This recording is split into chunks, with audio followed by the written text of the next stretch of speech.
Light by Barbara Marciniak. Chapter 3, The Game of Life. As we look at the book of Earth and turn its pages, we see many things. Because we exist outside of your time, we see what has slipped between the cracks and what was not put into your history books, which, by the way, barely hold a thread of the great tapestry of your rich and varied history. You may be wondering at this point, what kind of book could we interdimensional travelers be viewing? We call it a book because you believe that you learn from books. One of the questions we would now like to ask is this: how have you arrived at your thinking? Where do your ideas and knowledge come from? And why do you credit some knowledge and discredit others? Open your mind as you listen to our words, for we speak to the library of knowledge inside of you. It is the same library of knowledge that we call the Book of Earth, a rich and varied texture of living history. One of the great issues you face today is how to identify yourself. Will you believe everything that you read in your books and newspapers and view on your videos, movies, and internet? Are these the reference guides for your beliefs? In the Book of Earth, there are ways to understand who you are. You were designed with purpose and move through the heavens on a synchronized journey, one set into motion by beings whose intelligence you cannot begin to grasp. When we have sought to understand ourselves and why we think what we think, even we have encountered forces of existence so gigantic that we pale in comparison. These builders of universes are not vague, nebulous beings. They are composite intelligences, unified in their understanding of the universal energies. They create extensions of their knowledge, bringing their knowledge into physical form, and call you part of that knowledge of Earth. And you use or do not use the power of your mind to structure this knowledge. As you may know, energy precedes matter and form. And here on Earth, your thoughts and perceptions transfer energy into form. So when we speak about calendars of time, they are convenient creations through which you can locate meanings in reality. Your mind likes divisions. Therefore, you name and label and place things in order. Your ancestors, however, had a different way of using their minds. They were far more in tune with the larger cycles of living. You live through a sequence of decades, and every time you shift a decade, it's a big deal.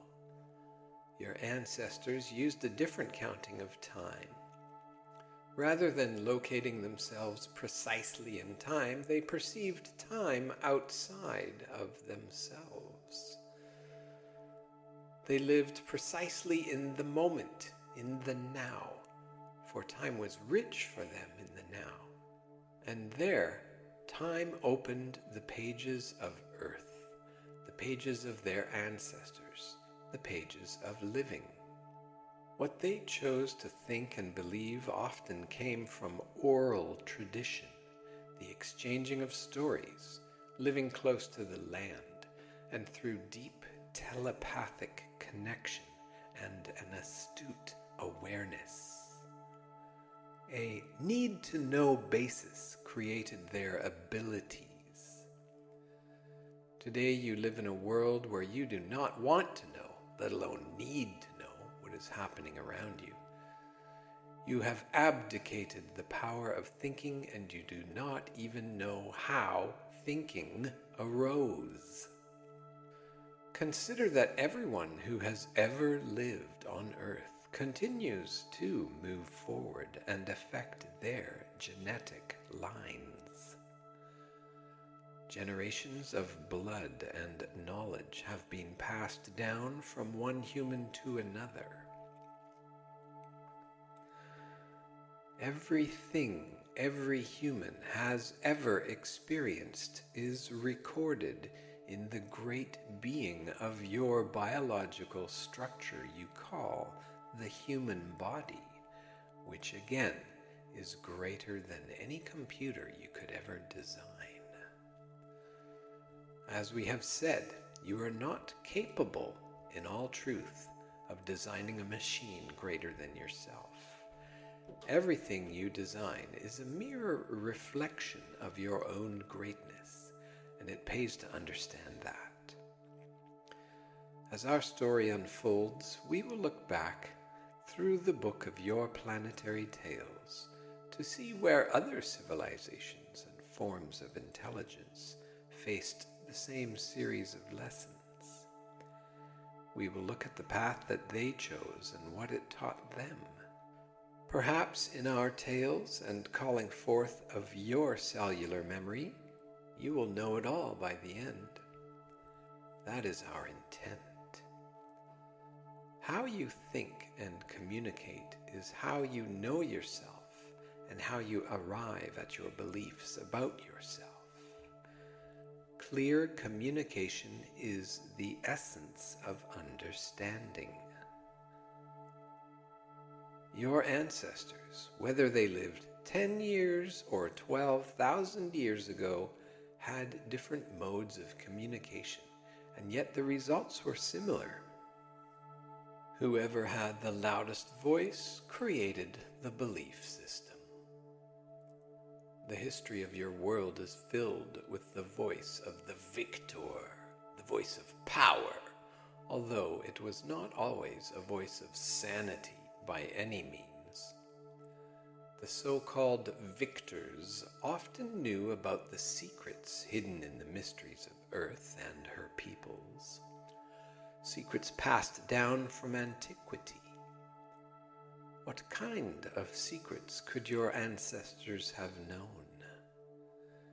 We will begin to tell you. However, you must stretch your consciousness as well to reach for this understanding. Secrets were stored in the hidden stories of Earth and in your blood. Actually, everything around you is energy holding the story of what you are, and you keep exchanging that energy with your molecules. Every time you exhale, you are giving off a part of yourself, and when you inhale, you add something more. You live within a visual agreement where, as solid beings, you faithfully replicate the same scenarios again and again. Basically, you do not question whether or not there is another way of thinking and being. You are used to a linear, defined, and expected experience. Therefore, you create it. Your ancestors thought of time as part of a large cycle called the precession of the equinoxes, caused by the wobble of your planet on its axis, which makes the constellations of the zodiac appear to move across the heavens in approximately a 26,000-year cycle. Who lives long enough to count time in this way, you may ask? Well, that is a good question. You may have to expand your thinking to perceive that, at one time, human beings lived on Earth much longer than you currently do. 300 years, or even, at one time, 10,000-year lifespans were not so uncommon. And a long time ago, in the books of important people, there were those who lived for even a few 100,000 years. How could that be, you ask? Or why would they want to? We will come to that. For now, just imagine that it is possible. The cycle of time that is counted again and again in the Book of Earth is this 26,000-year period, which is the amount of time in your terms for 12 or 13 constellations of the zodiac to complete one cycle of movement across the heavens. This grand cycle of time creates one great year and contains the various ages delineated by the signs of the zodiac. Through the marking of time, you can begin to discern patterns, and patterns indicate order and purpose. In a quiet moment, imagine there is a purpose to everything. Everything is designed and planned in an impeccable, synchronistic order. And once you are involved in it, you are not purposeless, little molecules struggling in a meaningless world. You are part of a significant plan, which can be seen from many different angles. The greatest of covert operators may discredit the idea of an immense plan because, no matter how finely they are tuned, they cannot conceive of a greater energy that designs existence itself. Likewise, many people cannot conceive of this immense order because they lack the intent of love or goodwill at the core of their beings. The universe and all you experience are inherently built on love. An unconditional love so grand that it even allows evil its own reign, knowing that even within evil there is a purpose. A purpose exists in all things, though there is never just one purpose, just as there is never only one history or one calendar or one way of interpreting anything. Many ways of seeing and being. We ask you to imagine the Book of Earth and to begin to delineate the ages in your mind. Imagine this 26,000-year cycle divided into 12 or 13 sections, each one almost 2,200 years long, or each one 2,000 years long. The era called the Millennium at the end of the year 2000 was based upon an agreement. Many will argue and say the third millennium date is inaccurate, and this is true. However, that date is based on a long-standing agreement, and agreements create reality. The creation of time is an agreement, and the heavens comply, assisting you to use time to locate yourselves in existence. Now locate yourselves in the moment by noticing your breath, and then imagine that you have lived many times, or imagine your ancestors who lived before you. Earth has been populated throughout the various ages, and each age has a theme, a purpose to achieve. The 12 or 13 ages have seasons just like your 365-day year, and each age can be divided into 4 approximately 500-year slices of time where lessons are to be learned. If you were to reincarnate quickly, you would have a number of lifetimes in each 500-year period. Currently, you are at the end of the Piscean age. age, one of those 12 or 13 slices of time rippling with richness and purpose. You are entering the age of Aquarius, which heralds an awakening and unifying of humanity. The closing doors of the Piscean age bring forth themes of compassion and enlightenment through complete connection with the universal mind. Interesting situations occur during these times, conveying the lessons of your ancestors. Their challenges, victories, and daily living experiences all resonate through time into you. As you expand your view of time, remember that knowledge is passed through the bloodline, whether a blue blood or a red blood. The biology of your being is rich, yet, as with using a computer, you must know how to access what is there. Genetically, so much is within you that beings in the heavens have managed you for eons so that you would not be connected to all that you are.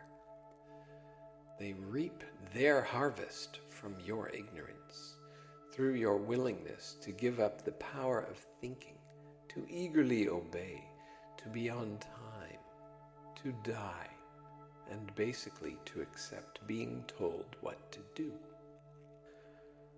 The story we unfold makes sense when you understand why you have come here, how long the lessons have been accruing, and where you are in this season of growth.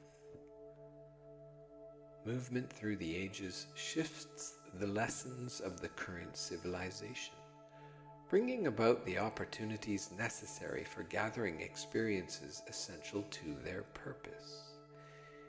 Each age has its high and low points. There is really no point in condemning one civilization and acknowledging another, because each existed for a distinct purpose. Certainly, reaching the end of one age and the beginning of another is momentous. Therefore, it is essential for you to understand what you face. Imagine that you can hear the tales of your ancestors as if they were alive and gathered around a fire, speaking to you of their journeys and adventures. If you remember this feeling in the quiet moments of daily living and feel these people rich and alive, you will know you are tapping into your own book of Earth. We use this description to capture an image, for you can use it as well, though in actuality the stories are in the ethers, for the atmosphere itself holds the records of energy. Our intention is to teach you how to read these molecules of intelligence, to discover inside yourself which buttons to push, which programs to access, and the way in which to activate your brilliant biological potential. Now, imagine the 12 or 13 zodiacal ages, each with its own lesson. At the beginning and end of each age, there is always an acceleration of energy that acts as a bridge between the last 200 or so years of the 2000 or so year age and a few hundred years into the next. Each age has a destiny to experience, a spiritual weather, so to speak. There are ages with new beginnings and ages of great blossomings, as well as ages of harvest. And then there are the ages you call winter, the ages of building spiritual conclusions, where one retreats deep inside to access the entire purpose of the experiments in living. As human beings, you enter Earth at birth and interact with living through your family. You are drawn for many reasons to the people of your bloodline. Often you have lived with them before in a direct kin relationship. Other times you follow souls you are deeply connected to and move from one bloodline to another. If you were able to trace your ancestral tree back for thousands of years, you would find that as an individual, you chose to pop in and out of this current bloodline. Today, you are often assessed, especially by those in power, by the quality of the blood that runs in your veins.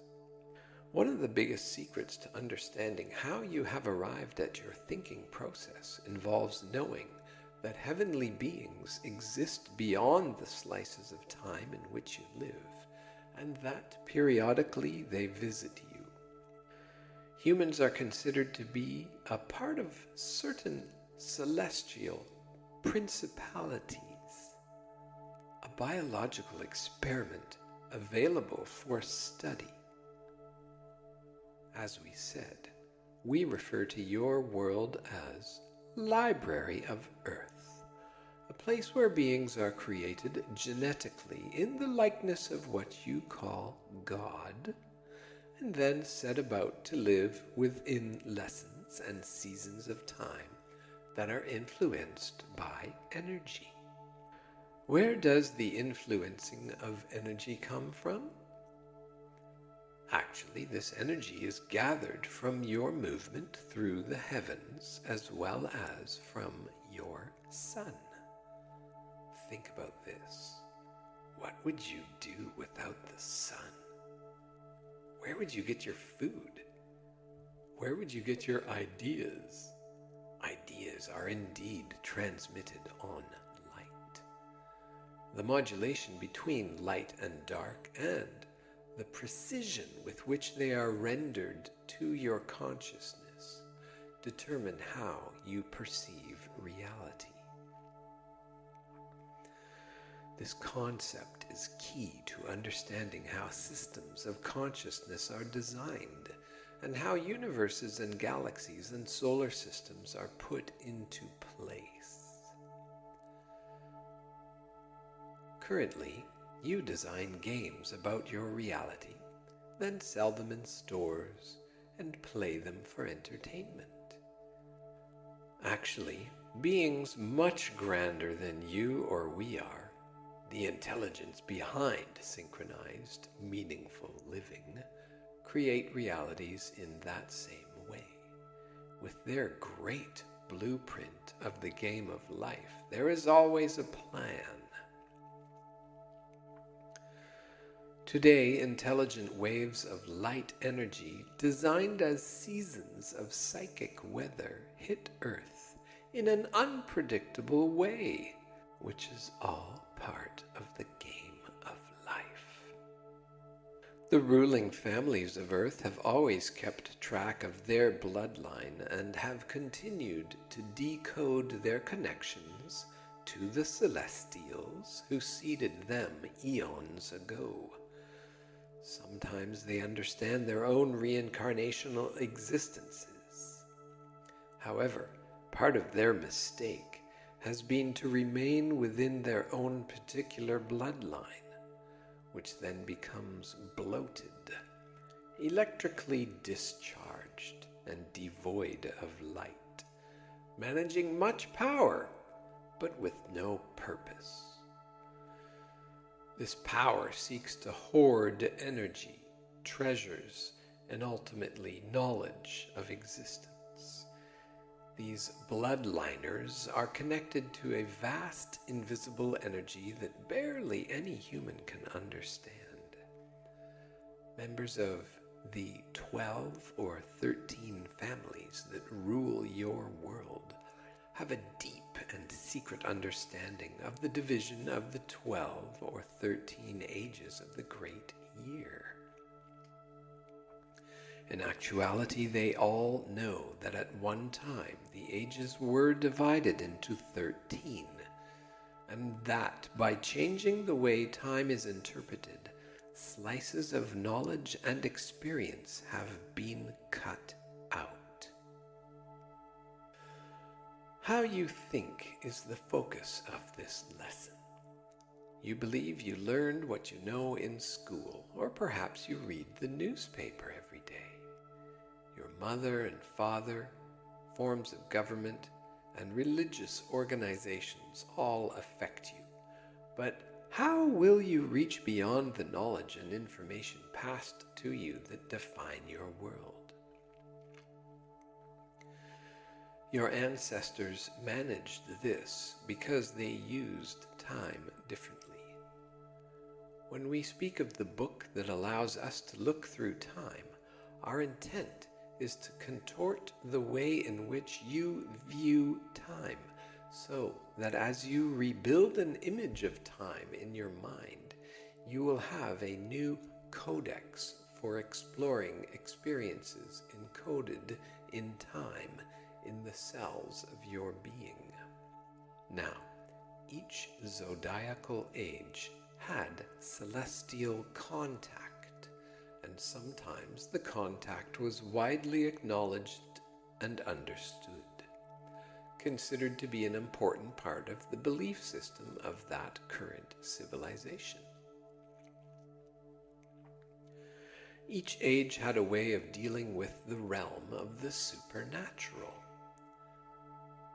If you trace history in your mind back to the year 0 AD, you will find that your calendar counting punctuates its beginning with the arrival of the being you call Christ. Energy points at the shifting of the ages create tremendous activity, and family of light, who likes to bring in and bridge information, often arrives with their own agendas to teach. Each civilization in its age has the opportunity to exalt or destroy itself. By choosing to be exalted, an ongoing impetus is created, teaching laws of existence that had to be lost. Through destruction, there is nothing left. In the Book of Earth, your world exists for billions of years. The cycle of time we ask you to consider, 26,000 years, is but a small speck. Many a civilization has developed and flourished for a long time, and then has destroyed itself. If you existed forever in one form, who would you be? In your 3D world, it may always appear that you destroy yourselves, one civilization after another. However, in the Book of Earth, any civilization can be visited and located if one knows the coordinates and uses the proper frequency. You are just learning these techniques on Earth at this time. Using technology, the manipulation and bending of time have been secretly practiced for almost the past 100 years, although for thousands of years, even without technology, time jumping has occurred. Those who read the mysteries and understood the hidden secrets always knew how to move through time. Sometimes only visions appeared. At other times, relocation was possible. And sometimes people vanished because they slipped into another aspect of time. You do not need technology or time machines to time travel, although today governments of the world do experiment with this technology behind your back. Much of the chaos happening in the early 21st century Earth is the result of a massive shift caused by time jumpers, moving in and out of your time, looking for particular events or wanting to change probable worlds. Probable worlds are currently known as timelines. Timelines can be changed. The Book of Earth can be changed. One can go backward and forward in time because everything is significant and alive and everything affects everything else.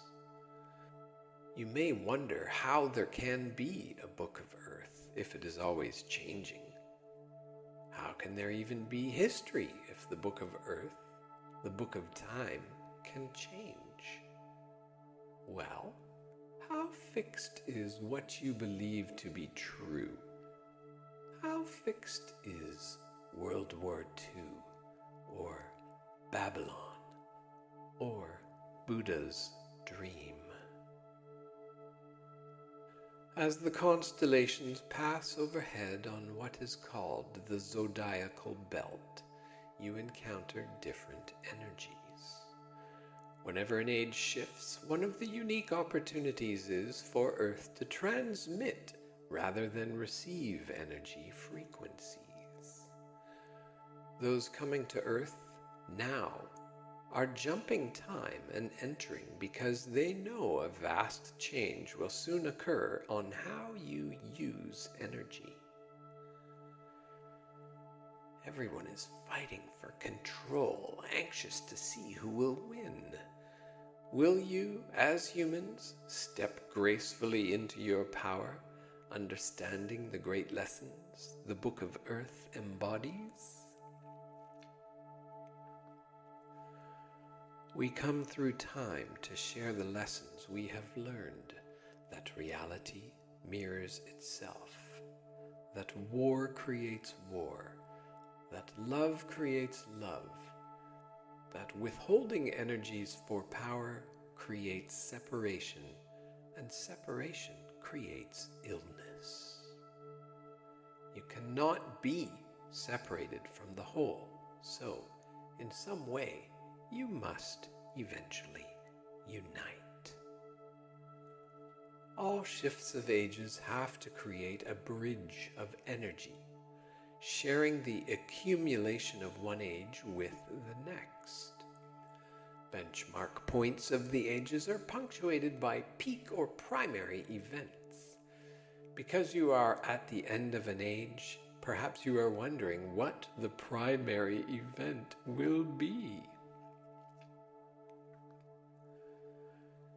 You are in the process of building a wave of revolutionary energy in relationship to your mind and how you think.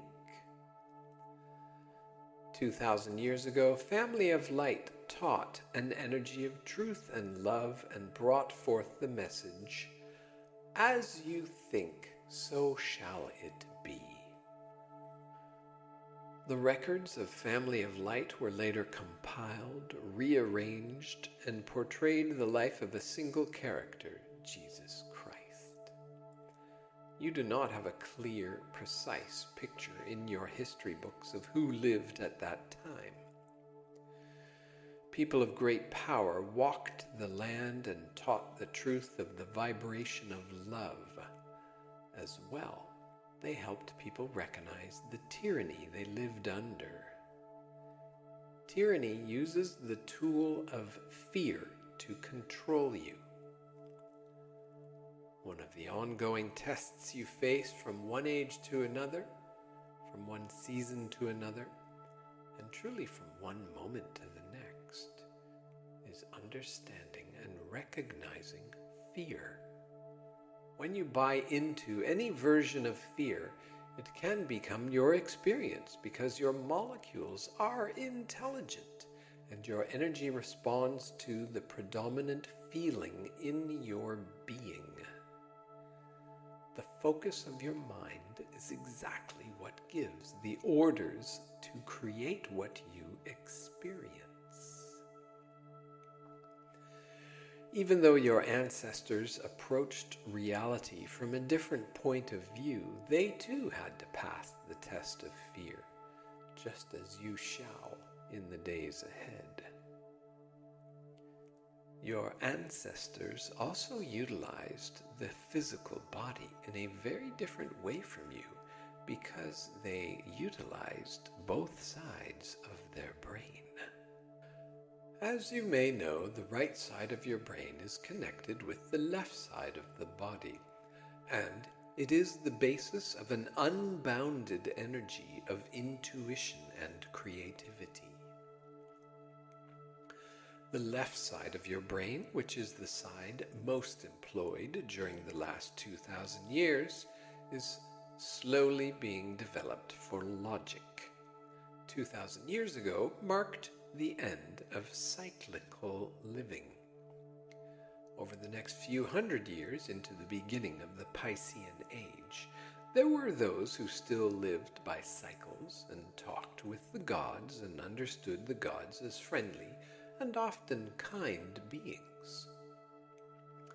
They had retained their beliefs from the preceding age of Aries, dominated by big empires which strove to capture the gods in form by creating elaborate statuary and building large architectural structures in tribute to these beings. These people were versed in abstract thinking as well as understanding its linear components. They also understood the energy of the Egyptians, embodied in the idea of the Ka, the spirit that speaks to you as a double, the other self, your higher self. When the knowledge of cyclical living began to change, people lost touch with that significant living. They forgot about the spiritual seasons and that life has purpose. The bridge into the first century involved living the truth of love. There was a great battle for the truth then, just as there is today. Whose truth would win? The Roman Empire was the ruling order of the day. Its purpose was the unification of two powerful forces, the management and control of spirit and the governing of existence. In order to truly grasp an understanding of your history and your thinking process, you must factor in the invisibles and consider what the goddess and pagan cultures understood. The so-called gods are many and have had many names. The Christian Church, incorporated into the Roman Empire, began its tyranny of your minds by doling out spiritual truths, and those in authority then began to change history by rewriting the books. The gods were renamed, and their activities, devoid of benefits, were given attributes of Satan, fear, and evil. The new thought form, supposedly based on love, was in actuality an energy designed to control you through fear. And once again, you gave your power to think over to a new authority, and fear became more dominant than love. This has happened to each of you over and over again. You forgot to love. The management of minds became dominant in order to rule the souls, the spirits, and energies of the people, and a shift occurred from whole brain thinking, which valued intellect and intuition, to intellectual thinking only. In the last 2,000 years, you have slowly and completely given away your power, first by allowing others to tell you what to think, and secondly by accepting the dictate that your connection to spirit could only be maintained through an organization, an intermediary, a church. Religious ideas became compromises of spiritual knowledge and were appropriated by the state. Local pagans, keepers of the seasons and the cycles, keepers of the whole knowledge, and keepers of the goddess, were destroyed. 2,000 years ago, when the modern-day mind control began, a great opportunity for love existed. There has always been an invisible frequency battle for the influence of how the experiment of humans will be conducted and conveyed, because there are those who live off the frequencies of fear. What are these frequencies, you may ask? Everything you do in every moment of your life produces a frequency. Now, think about this and feel it. Everything you do in every moment of your life produces a frequency. Why? Because you are an electromagnetic biological being designed to be a frequency generator, and your emotions are the tuning key. You have feelings about everything, whether you want to admit them or not. Even though many of you never express your feelings, they still exist in a cumulative pattern, stored in the cells of your being and in your blood, just as they have in all of the lives of all of your ancestors, of every human being. These patterns radiate out from you in electromagnetic waves that have signals that call to you what you put out. You are connected to something bigger than yourself. From the beginning of time, men and women have spoken with the spirits because the gods were friendly and have always been around.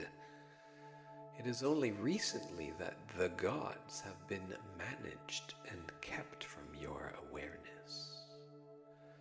At the beginning of the Piscean Age, it was decreed that only certain people could talk to God, that God was not available for everyone, except through offerings of money and through special prayers, through special priests and popes. Naturally, a dark age then came over the land, an age of sickness, of ignorance, and great fear. The second 500-year period in this 2,000-year test of time was very dark. However, whenever there is dark, there is also light. As the light dawned, many people began to awaken. At the beginning of the Middle Ages, from AD 1000 to approximately AD 1500, new ideas were brought forth. An awakening of human consciousness was occurring once again. However, before this new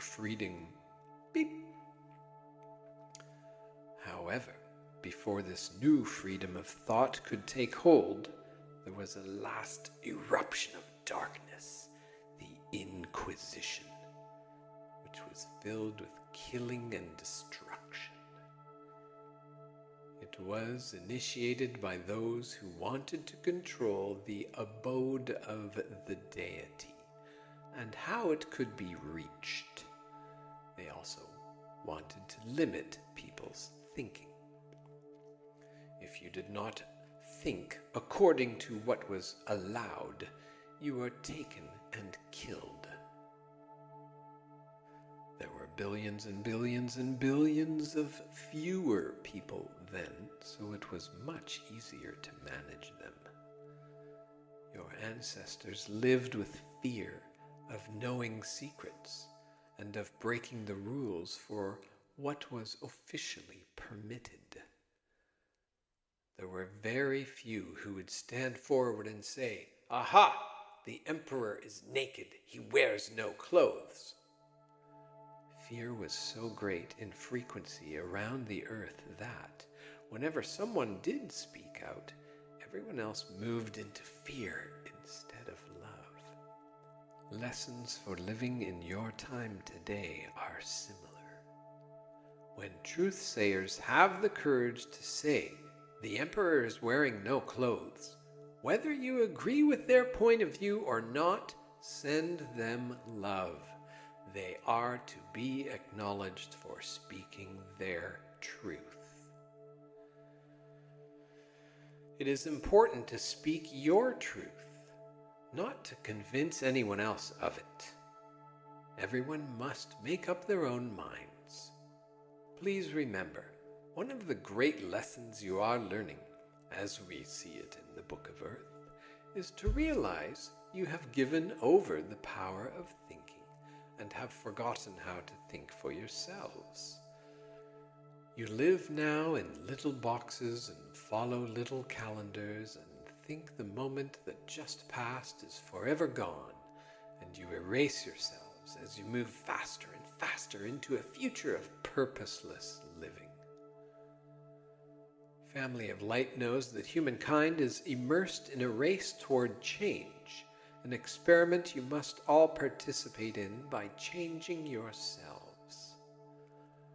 For those of you who are open to ideas and who can hear the message we convey, remember it is not necessary to convert others or preach to them. Simply know in the core of your being that you are all riding the arriving wave of change. Do your best to keep your wits about you. Make your own decisions. Know what you want. Keep yourselves open to the great mysteries, and know that no matter how much you know, it is still only a few lines on a page in the great book of existence. We see that 21st century Earth is a destiny point, and there is a sense of urgency that we and many others feel about this location in time. From your point of view, the point expands across what you would call many years. As we view your world, we see a short period of time, actually encapsulated in about 50 of your years, from 1987 to 2037, that passes like a nanosecond and is hardly detectable in the vastness of all that is. Of course, it is easy to jump to Babylon. It existed for ages. Many other cultures, kingdoms, and civilizations had greater longevity, not here one moment and gone the next. You, however, are living in a time when everything is fragmented, separated, and unconnected, where the winds of time are wispy and the fibers are not so thick. The veil is thin.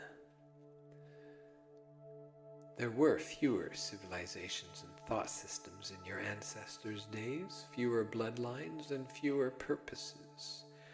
The experiment was easily contained and more controlled.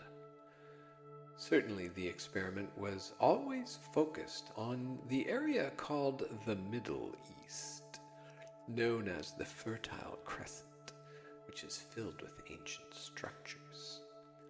The pyramids located in Egypt were used as sound devices to communicate with the heavens. They were also used as weights to balance electromagnetic forces and actually to create an acupuncture point of energy into the Earth grid. The Great Pyramid does not exist above the ground only. Below ground, the structure pierces the Earth so cosmic energy can be transmitted and grounded from one age to another. The Great Pyramid, as you presently know it, has been around for a long time. Records and stories from your modern historians need, of course, to be reconsidered. All of the ancient structures built in stone had a celestial influence and are far more ancient and have greater purpose than your history books tell you. As you consider the knowledge we share with you, perhaps you find yourselves undertaking tasks that do not always make sense. You may seek to track down your roots by visiting sacred sites. Or perhaps Egypt has called many of you back to its corridors. You would actually be called to the corridors of the old Persian Empire, area of Iran and Iraq. Over the last few decades, great trouble has been brewing there to keep you from entering. It is a key area in the development of human consciousness as part of the Fertile Crescent, where the gods played their games and implemented their experiments and tests.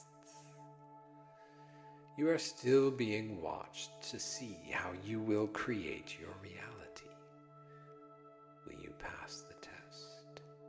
Will you destroy yourselves? Will you create a new world? What will you figure out? Will you look outside the parameters of your finely tuned perceptions, or will you live in a bubble of ignorance, believing everything that is told to you? You are being observed, and you have been studied over time. And because you reincarnate again and again, you propagate yourselves, and eventually some of you trap yourselves in this process. There are beings who observe you, to whom 26,000 years is 1 year on your terms. 1 year. See if you can imagine those who are grander than yourselves, beings who watch you, who meddle with and influence you in order to understand and learn from you. When you think of 26,000 years being 1 year in their experience, what then is this 50-year period we speak of from 1987 to 2037? How can they find it? How do we find it? To you it may seem as if 50 years is a long time. To them it is merely the blink of an eye.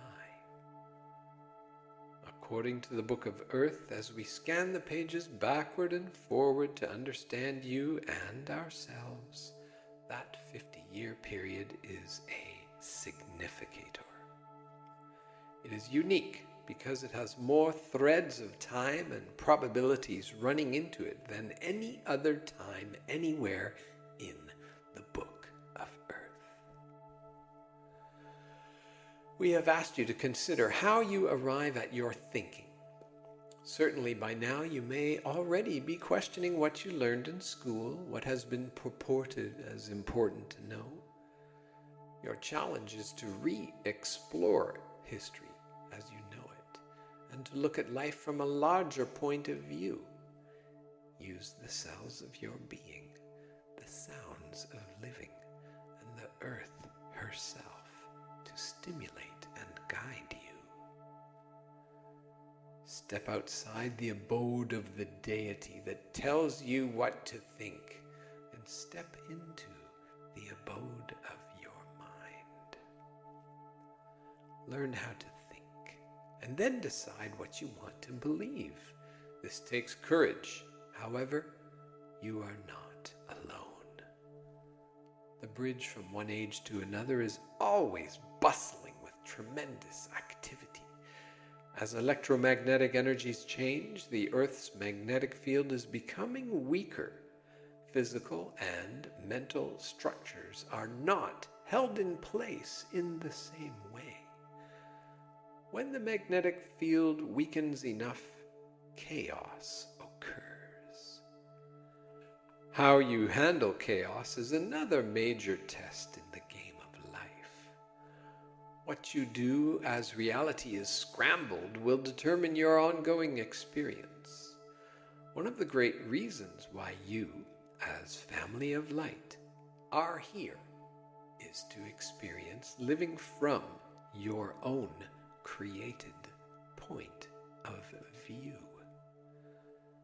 Your new interpretation of existence, running through every cell of your being, will be transmitted from your auric field and affect the living biosphere of Earth. Ideally, you will transmit a new frequency of love into existence. At the end of an age, an accumulation of knowledge is transmitted. So, what will you transmit? We asked you earlier, what would you count as your victories? Imagine that you make contact with extraterrestrial beings who dwell beyond time. Imagine that they ask you to define yourselves and tell them what you think you know about yourselves. What would you say? What books would you give them to put in the galactic libraries, offered as your contributions? Think about it. Would it be books about the inventions from the last century? Or from 500 years before? What would be the focus of importance? Anything you want to come up with, we would say, limits you in some way. This thought exercise will help you understand where thinking came from and why you think the way you do. Then perhaps you will rethink yourselves. Perhaps with the aid of your ancestors, you can understand the ages of time and cycles of influence that vie for your attention and your biological energy, which you emit as emotions. Perhaps you will begin to understand that your energy is being harvested and that others watch you from moment to moment. We said earlier that the gods have taken a nap. We said earlier that the gods have taken a nap. That's only from your point of view. Someone is always connected and around. When you vibrate with fear, you draw energies to you of that vibration. We ask you all to consider, without guilt, shame, or blame, how much fear do you produce in the world? Now imagine that the vibration you send out, without your even thinking about it, attracts a form of life capable of influencing you to keep you producing that same vibration. Without the fear, these energies would have to leave. Beep. Without the fear, these entities would have to leave because they do not resonate with love. In the bigger picture, in the book of Earth, as the pages unfold, we see time and time again, no matter which empire is in charge, Persian, Roman, or Greek, with the great Alexander stepping forward to conquer the world, they are all based on fear and killing. Today, the New World Order has a chance to be another Roman Empire. The Roman Empire merged with Christianity in the early centuries of this era and modulated the truth of family of light to fit their political agenda. Will those of you who are bringers of the dawn today modulate your truth to be one with the New World Order? The ancient Christians were divided. Far from being unified, they were diversified in their teachings. They still are today. Some believed back then that there was more than one God, while others believed there was only one. We say, if there is only one God, that God is love. Love can personify itself in many ways. The grandness and intelligence of unconditional love, which you call Prime Creator, can accept all things. It does not condemn what you call gods or goddesses for being rambunctious or for making and destroying life, because unconditional love itself, the Prime Creator, is constantly created and destroyed. bigger picture. Everything is imprinted with an ongoing intelligence, and nothing is ever destroyed. As you rethink yourself, think about Earth and the destruction taking place today. The biosphere of your Mother Earth, your physical beings, your backyards, your fields, the meadows, and the forests are in danger. The places where children used to play and run by streams, spending the afternoon laying under trees, studying the clouds as they passed through the sky, are slowly becoming toxic. Once squirrels and birds were valued as precious. Now they are feared as germ-infested creatures. Magic was once alive, but with the selling of linear time and the erasing of the cyclical meaning of existence, magic has vanished. It vanished with the burning of the witches. They were the last brave ones to carry forth the teachings. To bring up the word witches may raise some hackles. There are as many versions of the witch stories as there are versions of truth.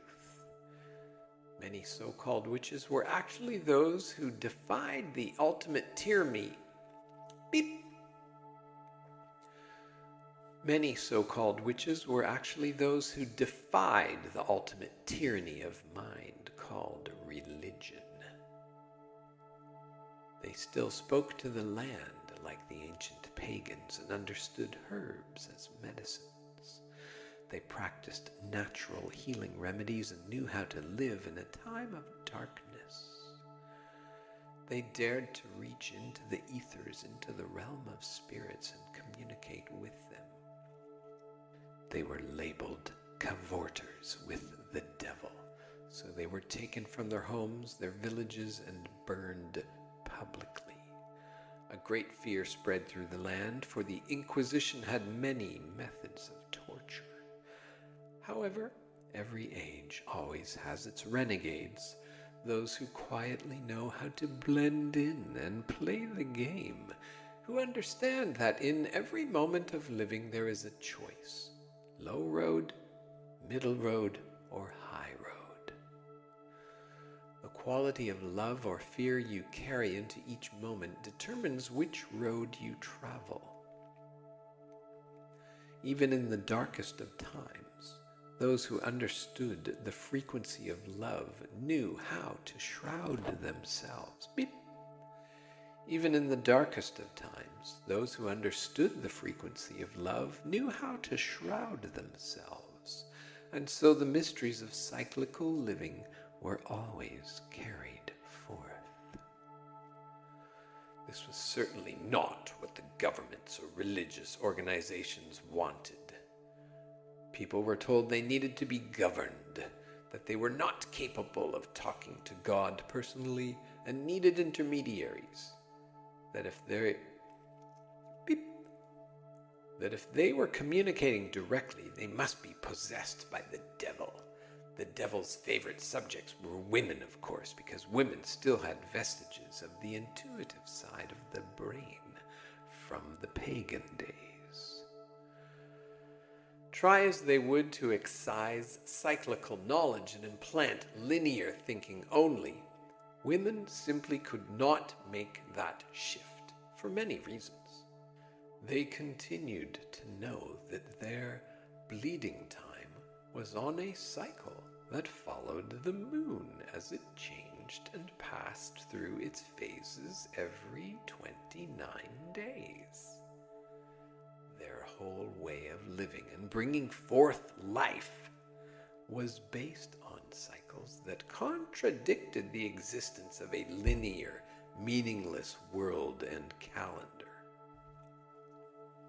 This removal of magic and whole living transpired during the third 500-year period of the Piscean Age, as we said.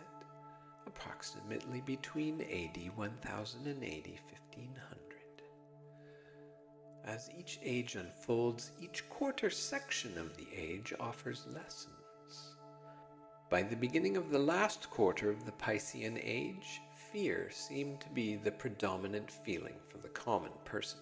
However, in this same quarter, from AD 1500 to the present, the higher echelons of society experienced an enlivening of their spirit. Health and dietary practices changed, and people began to reform their old beliefs. The church and government no longer stood as ultimate authority where heretics were once burned at the stake. An age of enlightenment, an age of reason began. But what would that reason bring? Looking at this last quarter of the Piscean Age, you can see a major acceleration of information distributed among the masses.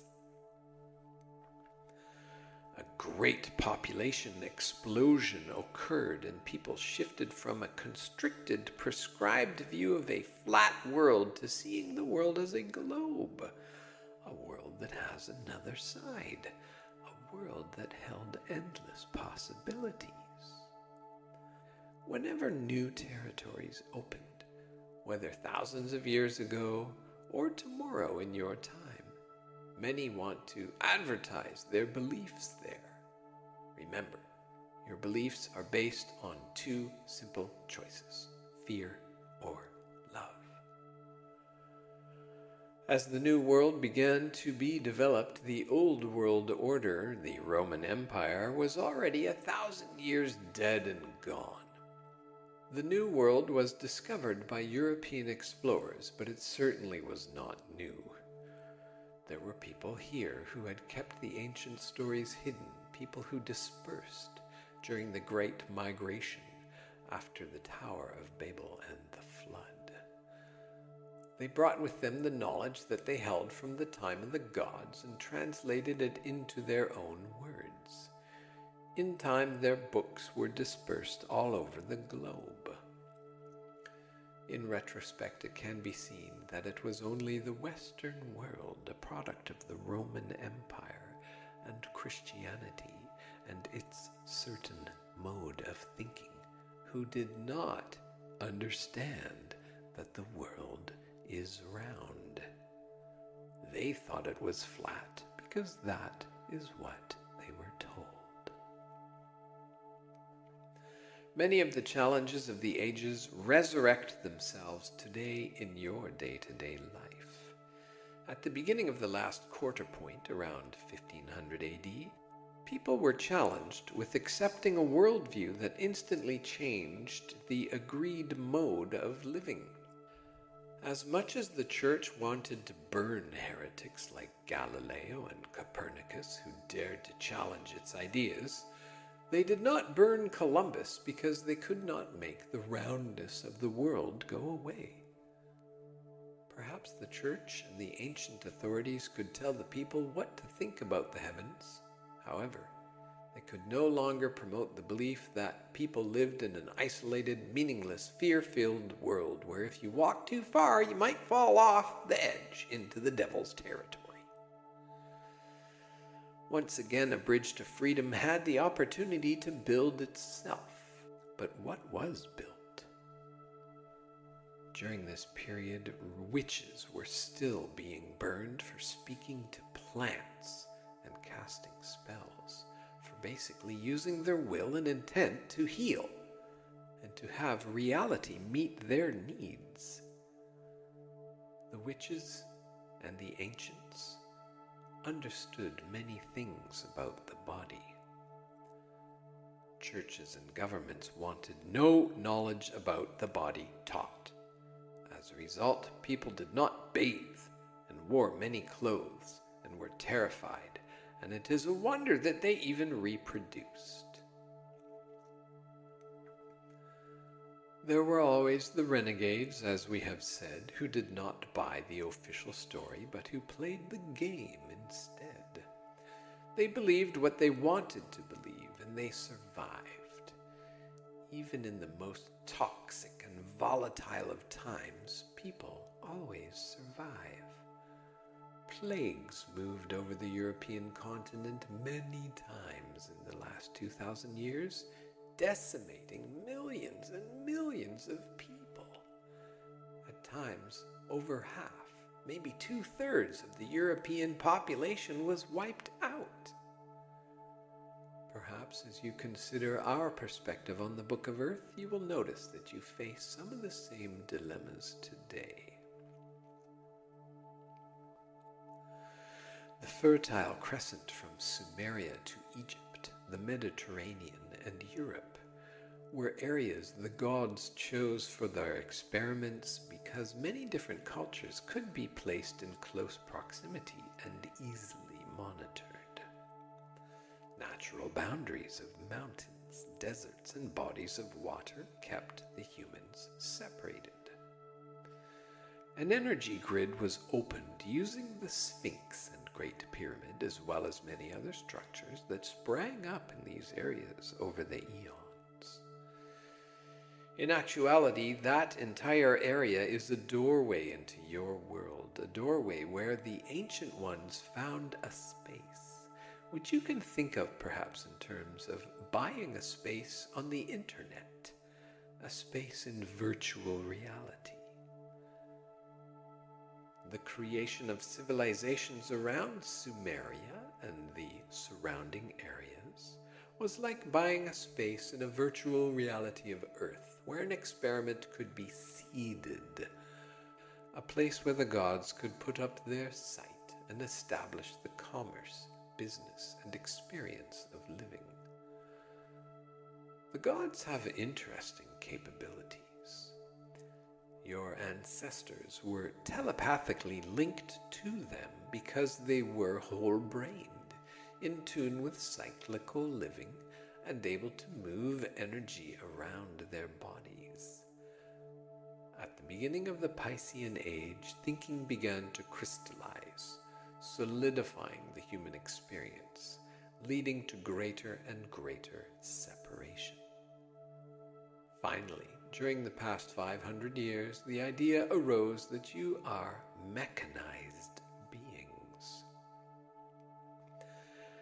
Descartes and Darwin delineated a separate existence, defining life as isolated, compartmentalized, significant of itself perhaps, yet a marvel of meaningless wonder.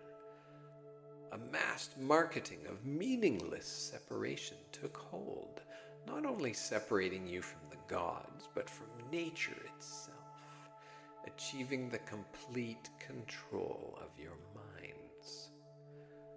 A similar story has happened mostly all over the globe.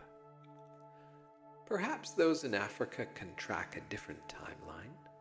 However, their history portrays the giving away of their power to authority, giving up love, choosing war, and then losing everything. In the final isolation, disease runs rampant. South America has had a little different story with the same issues. There, the aristocracy and the common man are vastly separated by a hierarchy with immense resources, but no unification of purpose. Secrecy and misuse of energy rule these areas today, and people are afraid to claim their power. Asia contains one of the greatest experiences of mind control ever. In the vast experiment of China, how do people think? They are told what to think. Families are allowed to have only one child. What can they do? They are over 1 billion people, 1/5 of the planet's population. A potential grassroots movement larger than any other, made compliant. How indeed have human beings been sold such limitation? When we look at the Book of Earth, we see that again and again there have been those who would speak the truth, and often they are not burned at the stake, they are merely laughed at. You begin to understand the energy at the quarter points of the last 2,000 years, yes? The lessons of an age at the quarter sections serve as punctuation points in time. Now that you are removed from those times, perhaps you can understand that you live for a purpose, and that the heavens offers you energetic opportunities to become one with yourselves. Understanding this, and perhaps who you are, the history of your world then begins to make more sense. We again remind you to rethink yourself. Think for yourself, and to use the power of your mind to access the richness of your ancestors and your inheritance. Look around to see what you have created, and know that it means more than you will attribute to it. The bridge to the 21st century has been built by your minds. The question is, whose mind is it? Who owns your mind? Who battles for your mind? How veiled is the control for thinking? Contemplate these ideas as we explore more of the family secrets, the secrets inside the self, the secret miracles the body will perform using the power of the will as we unlock the secrets of blood, sexuality, healing, creation, and living. Living is being, and being is knowing that you are all connected. It is this that you carry over the bridge, the idea that you live in a purposeful, significant, and interconnected world.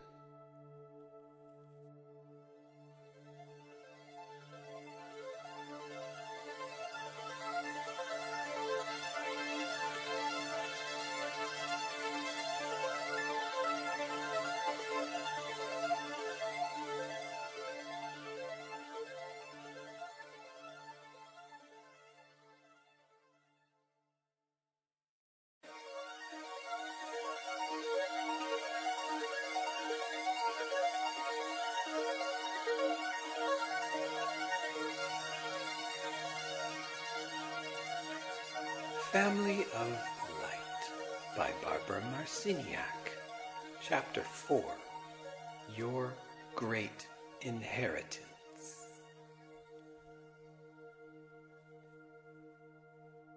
When we speak to you about this great book of Earth, we want you to understand that the source of these stories, which are alive and rich, is stored in the annals of your genes, if only you could read them. So do not feel that we have access to knowledge that will forever be kept from you. Everything you want to know can be discovered if only you will learn to utilize the great biological being that you are. Now that you have been reading our stories and tales of your history, you may have noticed that we jump around and say a little bit here and a little bit there. This is done so you will not think of your past unfolding in a linear line. We want you to discover who you have been and who your ancestors are in a different way, a way that may appear to be random and scattered. When we look at the Book of Earth, we see the key juncture points where bridges are always built during the shifting of the ages. You are at one of these points, and it is by understanding your physical being, your biological structure, that you too will be able to access the same vistas and points of view that we have. We have pointed to your ancestors, suggesting that they had faced many trials and tribulations. It is important for you to explore your family tree as you learn more about your identity, about what you value, and who you think you are. Your potential to grow within yourself is taken from the basic founding materials of your true ancestry.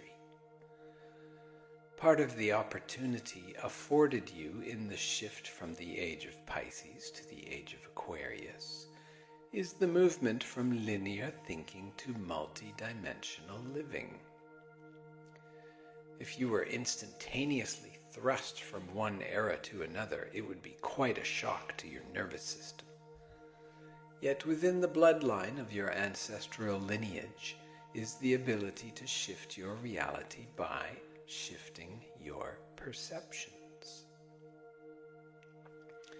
In early 21st century Earth, you are rediscovering psychic phenomenon, the psi factor, as you call it, which the pagans and witches knew as spirit or ether. Religious leaders who organized and sold their version of God to you have always maintained that psychic powers were of the devil because they did not want people to acquire this power. Over time, your ancestors chose fear and the belief in an authority outside themselves, abdicating not only thinking but common sense as well. All of this knowledge is stored in your bloodline. In like manner, your Bible claims that humankind was created by a Hebrew god around 4000 BC.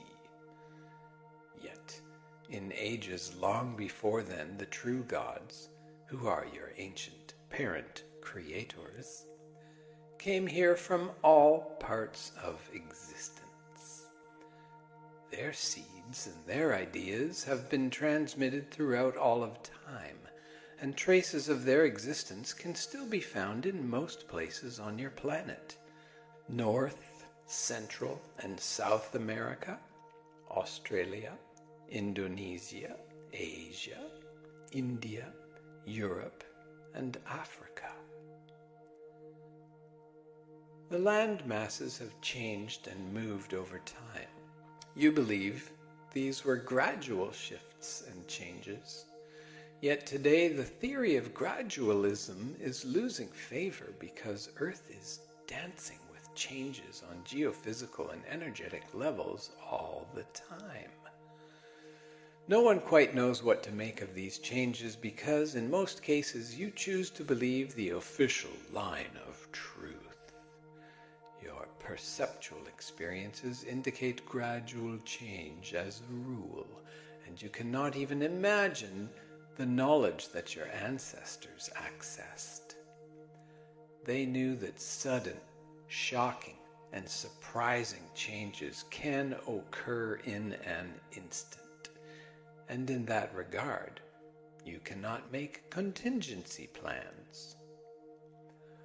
Although your distant ancestors understood the use of their brains to a greater degree than you do, that is not to say they had full brain capacity. They simply utilized the right and left brain in a more balanced way, as a survival tool. Over the last few thousand years, you have been discouraged from using your right mind, your intuition. You have slowly become linear and left-brain oriented. Western civilization, where this bias is most widespread, is now branching out as a great empire around your globe, spreading its left-brain orientation that is disconnected from common sense and from a meaningful relationship with existence. Riddled with family secrets and secret societies, Western civilization is filled with lies, deceits, and manipulations that are only possible because you have lost the balancing influence of your greater selves. Because of this imbalance, your methods for dating time, including the carbon dating system, are errant. You do not take other factors into account, such as many energies have the ability to shift and move through time. Time is not static. It is an ever-flowing river, ongoing and changing, yet holding its own integrity. Can you understand the integrity of a drop of rain falling into the river? It mixes and blends, yet it is always itself. Or is it? If it is part of the whole, can that drop of rain be accessed in any part of the river? We want to stretch your imagination so that you understand the hologram where the whole can be stored in a part. Imagine a creature, a being so intelligent, alive and intense that it is everywhere at once. Its essence is pure and responds to every other aspect of itself. This is a creature that vibrates curiosity and malleability, unique characteristics that allow it to be molded and to mold as well. And you must learn to dance with this energy. One of the prophets on the silver screen of your world, Yoda, calls this creature the Force. It is a being, alive and intelligent. Although this force is benevolent, kind, nurturing, and loving, the most tender being you can possibly imagine. It can also be dynamic and ferocious, dark, compelling, and even evil. It has all of these sides. Sometimes you imagine an existence made of all goodness, a golden age where everything is perfect. Do not rule out the wounds of darkness that may take a while to heal, and do not rule out the opportunities to transform for those who are here to be transformed. Many of you would like to take evil and step on it, destroying it like you would a bug. Squish, smash, be gone into another reality. This practice of eliminating human life, because it is perceived as evil, does you no good. In the end, your history and experience are filled with war of one kind or another, humans fighting one another for the right to speak their truth, own some property, and share their ideals. And one human or another is always wanting to suppress someone else's ideas, someone else's thinking. This activity has been a founding principle at the core of your being for thousands of years. Today you must learn to respect the spiritual integrity of others, a raindrop acknowledging the river, by claiming your own inner authority and developing your character from it. As you learn to explore your psychic self, you will understand that connectivity comes with telepathy, and that the gods have always used telepathic communication with humans.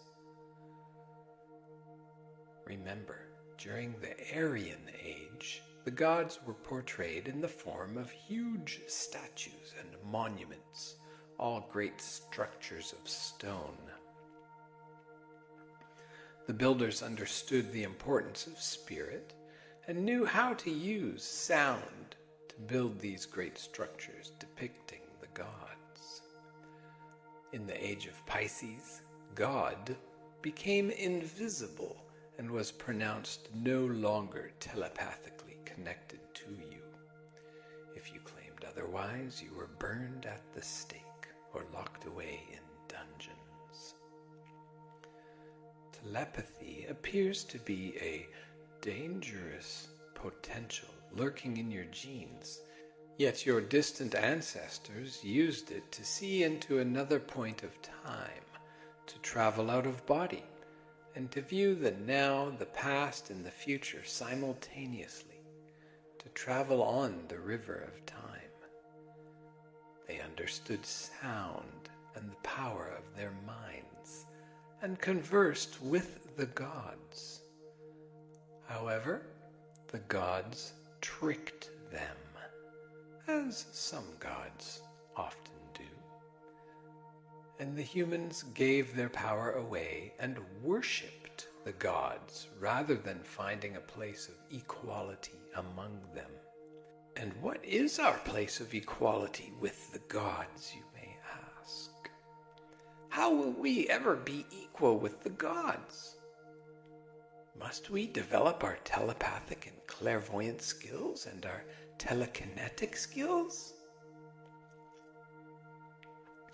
It is easier than that. Your task is to vibrate with love to the best of your ability. Love your friends and love yourself. Be nurturing and harmonious and be at peace. This in itself is a great feat, one most of your ancestors never quite seemed to achieve. However, some of them did pass the test, creating what you would call utopia. Where does utopia dwell?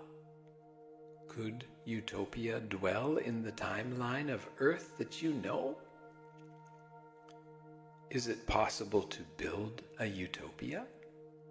Or would it simply arise of its own nature because of a natural tendency to rise to a higher frequency?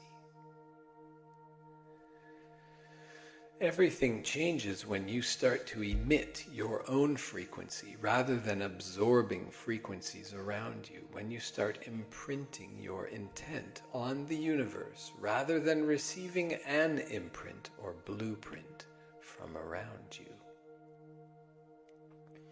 You are in a 50-year window where humankind is at a testing ground, choosing a possible road in the great book of Earth. Your ancestors had similar tasks, and now at this point you too have many roads from which to choose. We ask you to develop yourself along the lines of a whole being with both male and female energies in balance with the right and left sides of your brain. Using the full vitality of who you are, imagine that everything your ancestors have been is stored within you. For it is with this knowledge that you must proceed forward.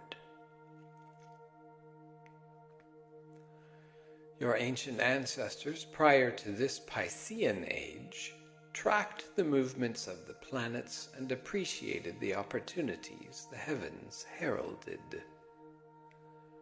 They knew that intelligent beings visited periodically, and often that these beings were far superior to the local humans at each time they came. You are watched. You are maintained. We have suggested that 26,000 years may be equivalent to 1 year to some beings. This does not mean that they are greater than you. It means they view reality from another perspective.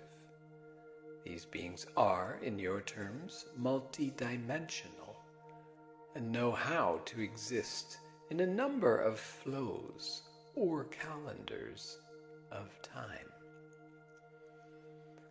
Most humans mark time by the Gregorian calendar, which was created less than 500 years ago. At the time, the Pope and other authorities of the Western world made adjustments and located all of the holidays near the equinox, the solstice, and the cross-quarter days. Slowly, the markers of cyclical time were replaced with the Christian icons who would now intercede for you with the gods. Even though the older meaning of cyclical time vanished, knowledge of it is still held deep within your cells. It is there. You must, however, stretch further back in time to find an even deeper meaning. Why did your ancestors mark time in this way? What was inside them that helped balance the earth? Could it be the balance between the logical mind and the intuitive self that you so need to develop as you enter? Beep! Could it be the balance between the logical mind and the intuitive self that you so need to develop as you carry on in the 21st century? Your ancestors lived further back than any calendar you could ever know. And beep. Your ancestors lived further back than any calendar you could ever know. They knew that sudden change would happen at the beginning or the end of an era, and that the ages marched backwards in the zodiac to create the great cycles of time. Throughout the great year, the 26,000-year precession of the equinoxes, cycles keep moving and changing, and existence keeps expanding, everywhere available and present. The gods, in their need to experiment with and observe you, separated you. This is why you have various races on your planet. You come from genetic families, seeded by coalitions, agreements, and committees of various stellar beings. Therefore, you are considered to be biological storehouses by some. Many view you as laboratory mice, to be studied, shifted, and changed. This does not elicit a very pleasant feeling, does it? There are also those who view you with the kindest of intentions and who watch you flourish and accept you for who you are. Some see you as their children who need parenting, and they are here to support you, not to punish you.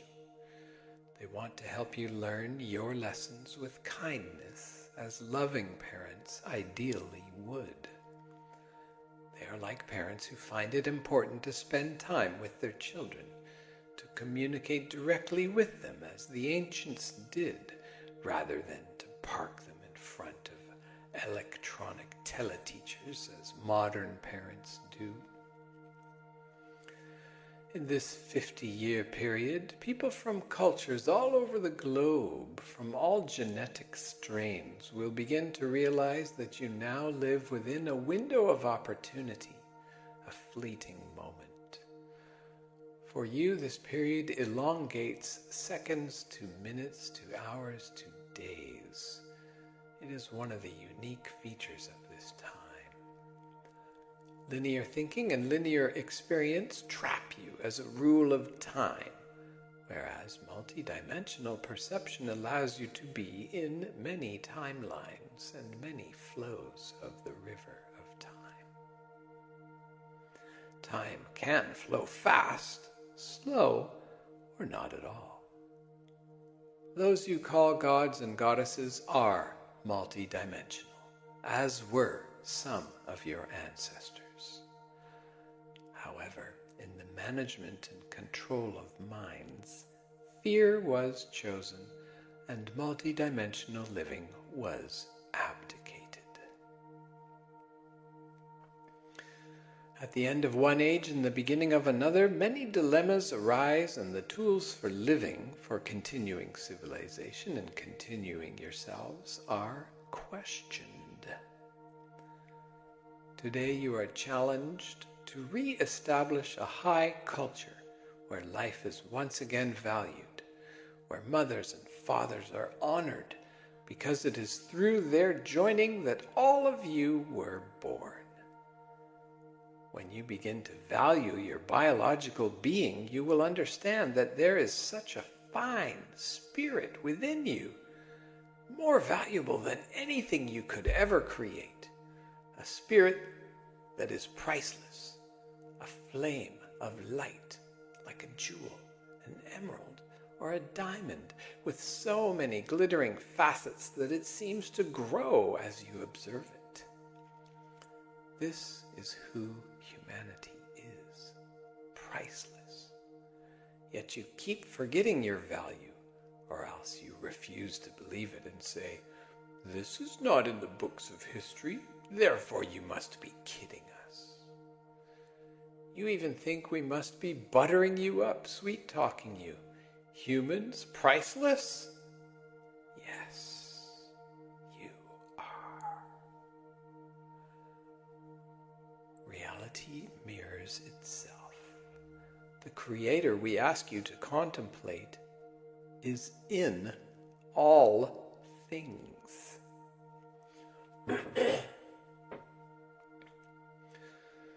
It diversifies and allows itself to be everything.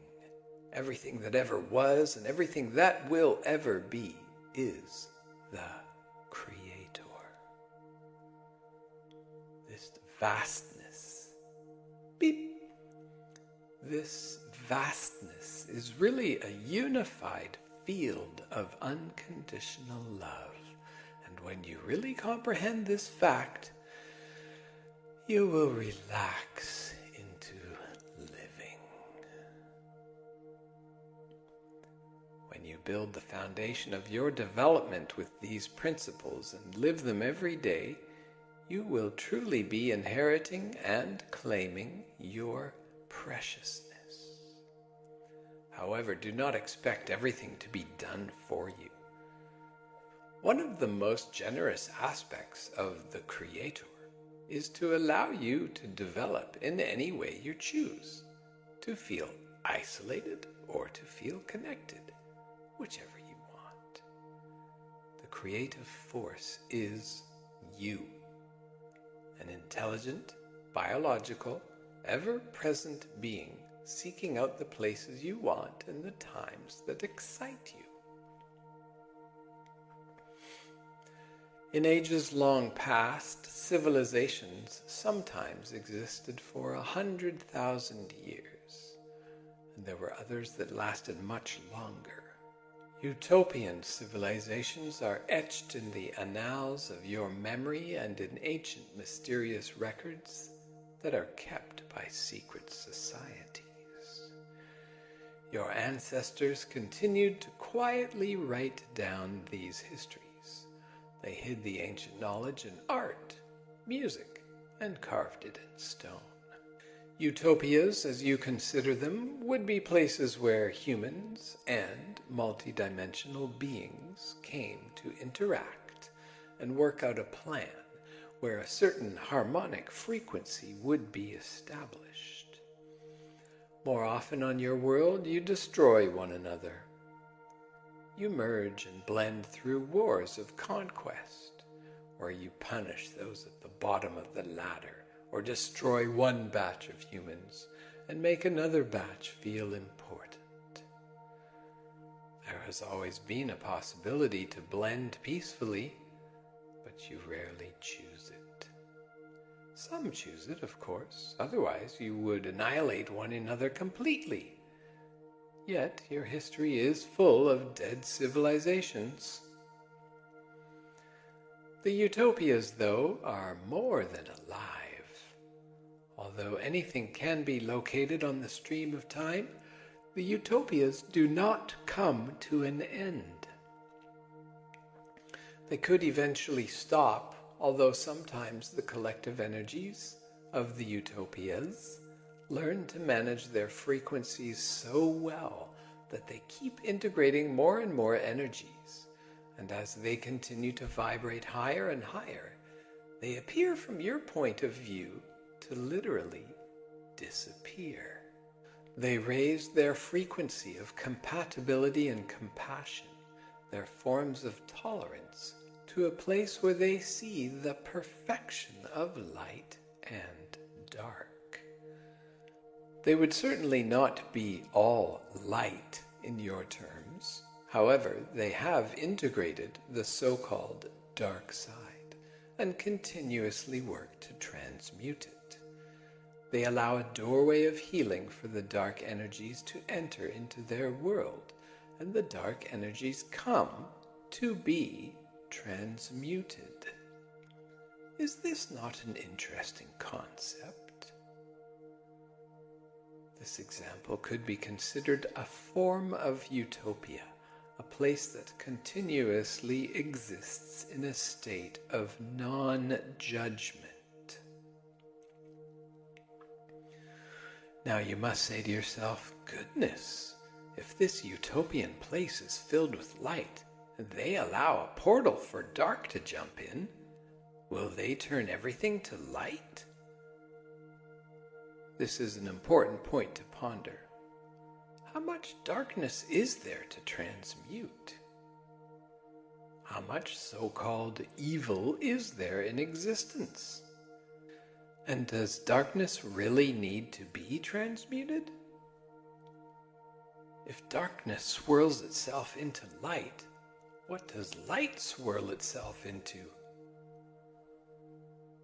Perhaps these utopian cultures recycle light and dark into each other and have found a balance.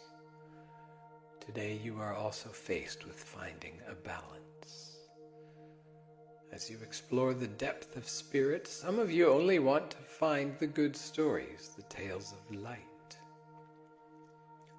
A great healing victory needs to take place on earth. You have the potential to achieve and transmit the frequency of unconditional love, which will change everything, unify existence, and serve as a mirror to the great Creator. This is your potential now. If you would each send out a thought wave of intelligent creation from the vortex of Earth into all of existence, it would make a difference. Let everyone and everything know that love is possible and that you are truly alive and proud of it. When you are unified as humankind, the doors will open so that you can meet the rest of your celestial family as equals, with your total psychic connection switched on, so no possibility of deceit, chicanery, or deception can occur. We ask you to grasp this possibility, to go into your spirit and seed the core of your being with a new possibility among the many threads of choice.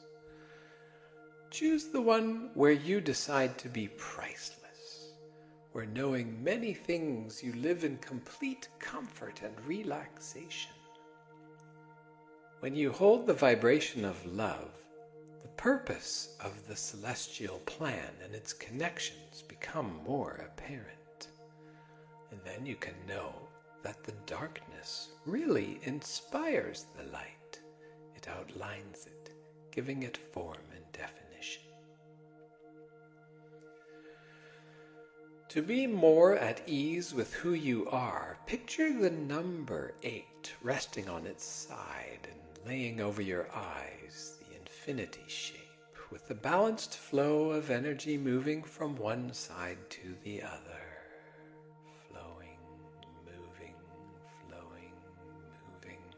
When you want to know something, picture this figure over your eyes and send the energy round and round, flowing and moving, and then see yourself at the cross points and ask your question. Focus, wait, and see what answer comes to you. This is a technique from the Book of Earth that your ancestors used. They would balance both sides of the brain, then focus their attention in the area that you call the third eye. Use the power of your spark of life to imagine and create, and remember your ancestors do indeed speak through your blood. This and other hidden mysteries have been used as the foundation of many secret societies, for without psychic abilities, secrets can easily be kept. With psychic abilities, secrets dissolve. In order to stop the secrecy and deceit on earth, each of you must be willing to claim your great inheritance, your ability to feel. Have compassion for the ancestors of the last few thousand years whose fear imprinting you now carry as a great armor. Remember that the test of all ages is always about the choice between producing the frequency of fear and the frequency of love. Perhaps you will become one of the utopian worlds, a place in the mind where only a specific frequency can enter. No time jumpers, no matter how powerful or how accurate their set of coordinates, can ever enter a utopian timeline. The lines are, in your terms, sacrosanct, secret, with only the proper vibration of unconditional love allowing entry. This is an important concept for you to understand, because for a time you can create this vibration, this frequency on earth. You must learn to find what you have in common with one another and then to unify. You will learn that what appears to tyrannize you from inside or outside is really there just to test you. What frequency will you produce? Who will you be? Once you learn to produce the frequency of unconditional love and learn to maintain and continue to be self-sustained by it, will you share it with others? Or will you write of its secrets in your books, as some of your ancestors did, and keep it hidden away?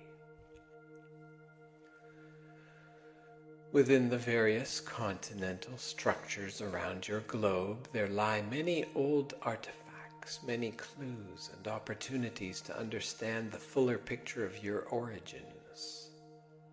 Artifacts have been uncovered over time, and many of them do not fit within your linear view of the past. As we have said, you have developed linear thinking and shut off the knowledge of cyclical living, which not only punctuates the heavens with meaning, but also serves to better describe time as flowing like a river, moving and moving and moving. Some artifacts appear to be mistakes, anachronisms found where they have no business being, and yet there they are. These out-of-time objects range from footprints of humans preserved in stone next to dinosaur prints, to gigantic human footprints and skeletal forms 20 feet tall or more, to vases and cups, batteries, jewelry, and spherical balls, to name a few. All kinds of devices have been found buried in the earth as people mined for minerals, excavated ruins, or just built roads. Sometimes these objects were found because someone was hunting for antiquities, and at other times they merely appeared as if by magic. Some were even found embedded in layers of stone millions of years old. These discoveries, of course, are not announced in your newspapers. The idea of sophisticated objects like those manufactured today being found buried in layers of earth millions of years old does not compute with your controlled society. You are blinded by your beliefs, which shuts you down. You are in a state of denial, and as humankind you have been programmed to exist in this mind-controlled state. The more you believe in only a linear world, anything and everything existing outside your timeline will be blanked out. You dismiss them, filing them away in the never-never land of unfounded notions, and think, this is not what I was taught or what I was told. Now these objects are studied, of course, and sometimes turned over to museums or to collectors of out-of-time objects. Where do you feel those objects come from? Actually, Earth is billions of years old, and civilizations have been here from the beginning, seeded and guided by various celestial beings who experience time from a different perspective. And then there are time jumpers who can move from one section of time to another. These time jumpers go into time to change history, but as we have said, not every slice of time is available to them. You are travelers on your planet, yet you cannot go everywhere. Every time you travel somewhere new, you must have the proper currency and learn the language and customs. There are many factors involved when you travel around your planet.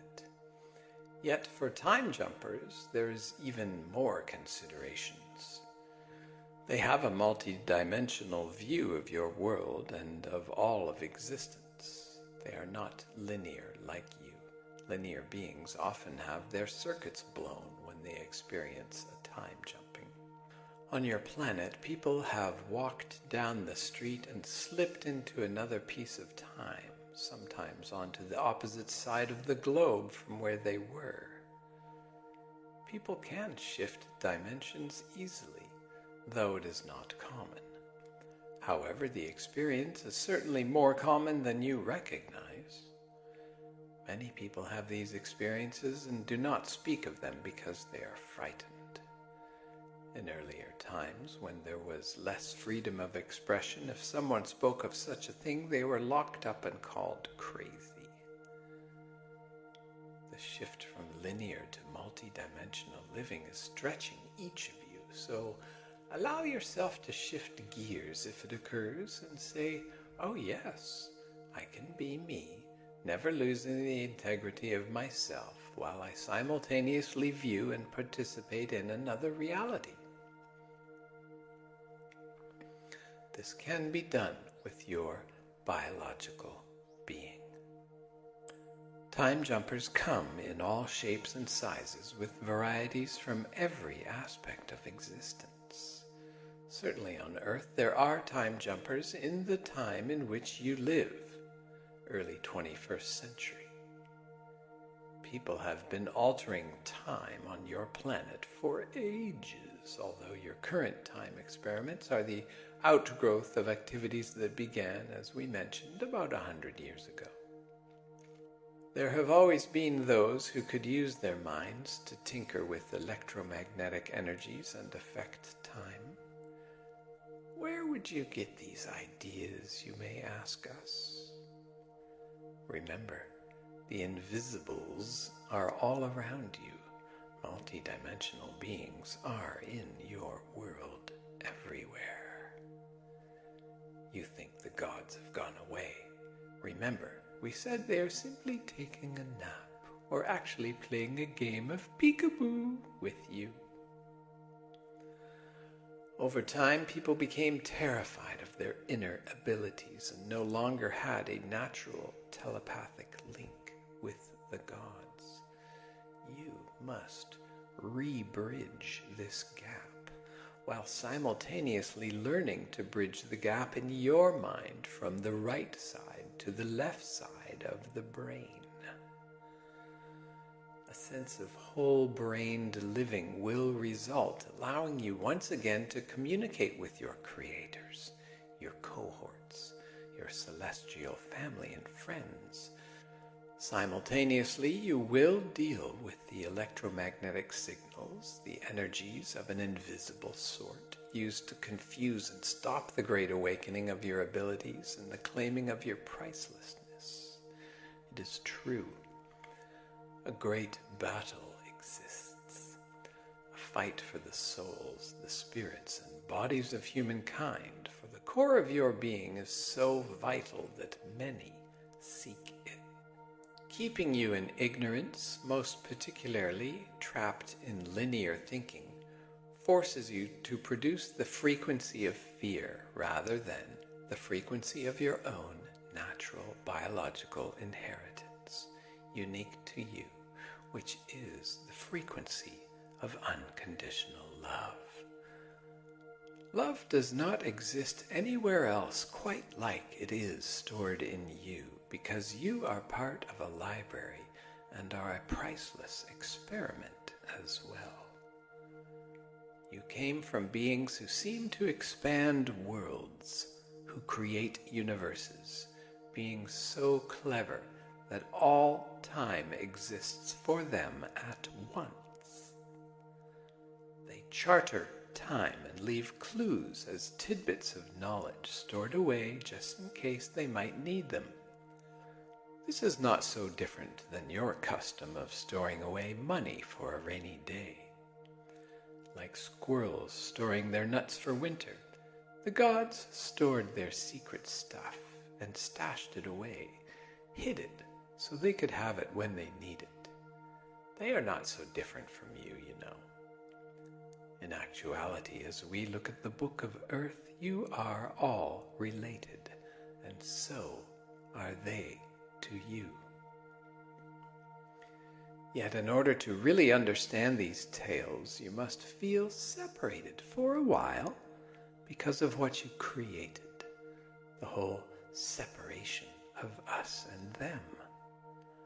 Ideally, by the end of our tales, you will have combined everything, coalesced it all with the great deep breath.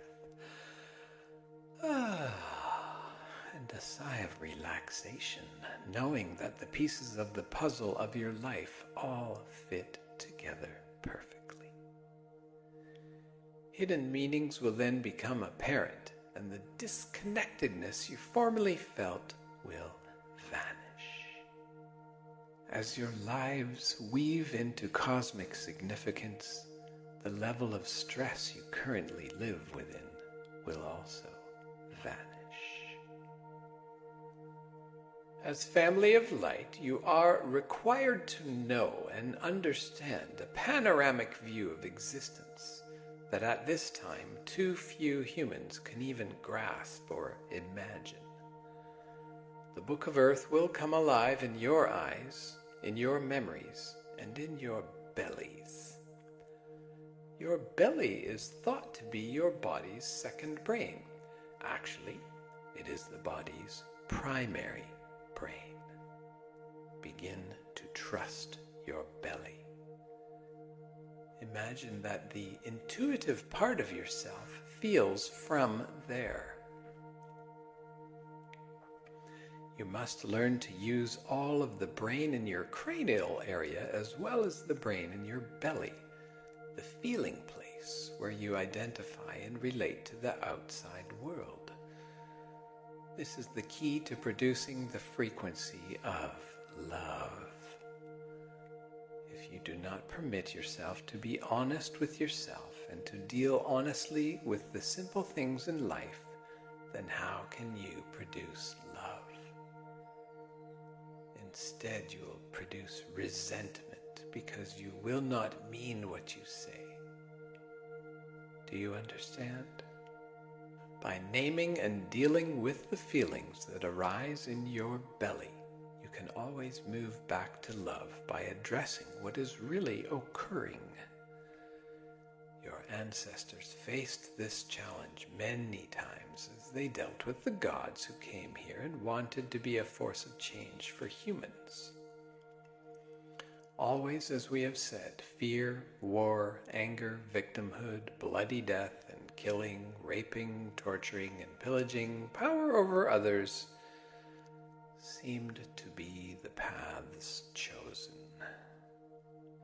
You stand at the gates of that test once again.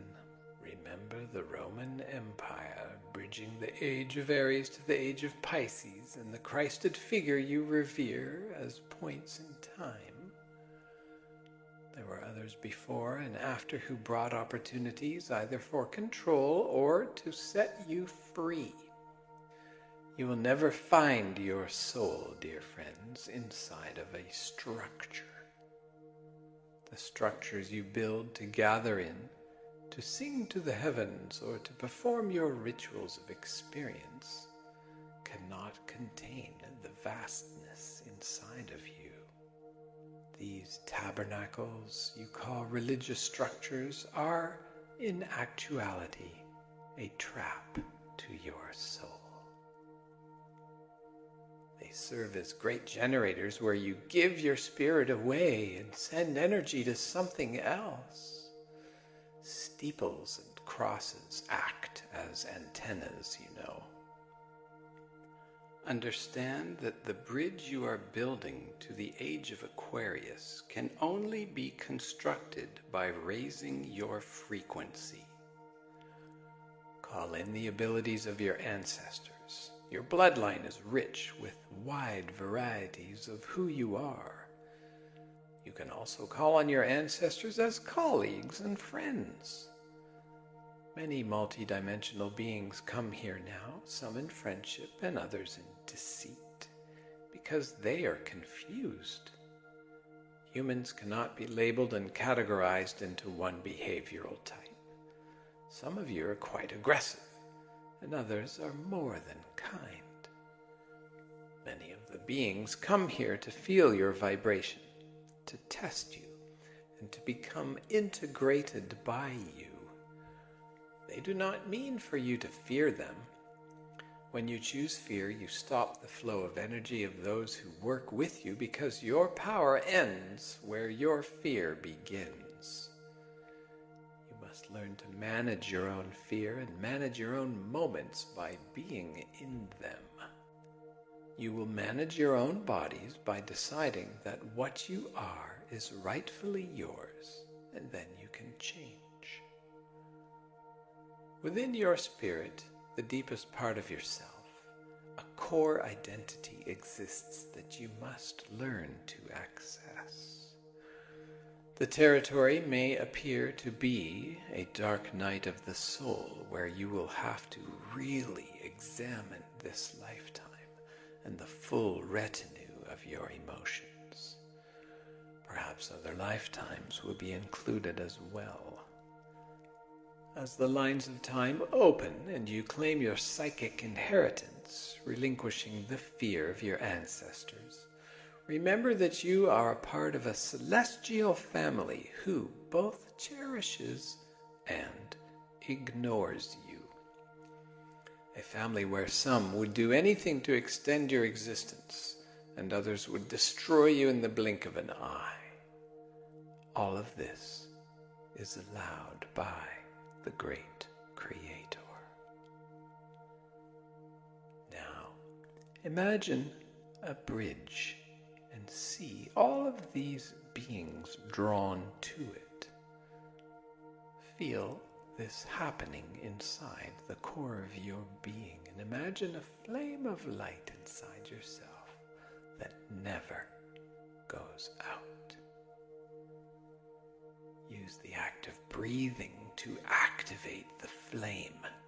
See a powerful energy inside yourself that connects you with everything, with the vibration of unconditional love. The attention you place on your breath allows you to relax, to be in the now, and to expand your field into many nows. It is very important for as many of you as possible to grasp the great task ahead.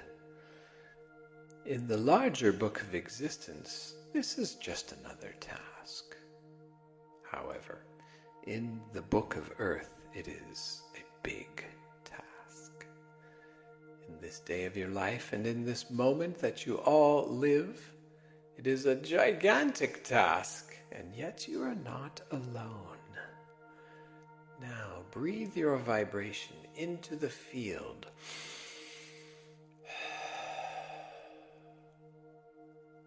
Breathe your common sense, your connection, your calmness, your love into your lungs with your will, your power, and your intent.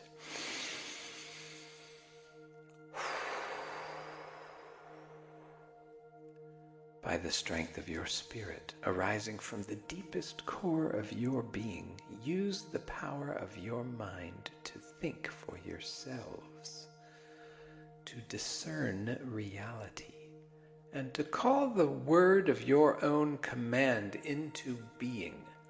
Speak, manifest, and live, dear friends, your true selves. The elasticity of reality is quite malleable. As Yoda says, the Force both obeys and commands. Which will you do?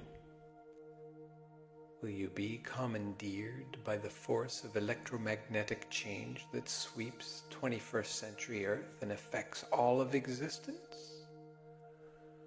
Or will you take your power and stand facing the storm, creating what you desire as you breathe in the power of the wind and feel it blow across your skin and through your hair? With the power of your will and your strength, with your intent and your desire, you can use the power of the changing times, the storms of Earth and the coming cosmic storms, as energy, as fuel to change your world. The storms may appear to be here to destroy you. In actuality, they unplug a system of control based on electronic and interdimensional tyranny, a dark occultism, a wizardry gone awry. The darker energy chases you and would do anything to divert this great power that rises in you, yet it is in dealing with the darkness that you find your power. Otherwise, dear friends, we see in the Book of Earth that many have been lazy, many have chosen fear, or simply turned their backs on a great opportunity.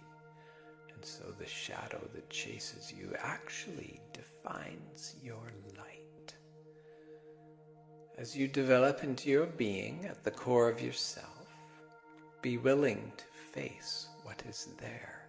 Do not judge it. Rather, unify and become whole, understanding that your shadow, as it unfolds on your planet, is there for a purpose, to heal and integrate you and to take you into the greater responsibility of creating a utopia. Perhaps, yes, perhaps out of 21st century Earth will spring forth one of those rarest of gems in the celestial records, a utopia, a civilization so highly evolved that all life is valued, where everything everyone does is completely valued and honored. Here, the balance of existence, the yin and the yang, the light and the dark, the black and the white, the day and the night, is seen in divine protection, divine perfection. And so it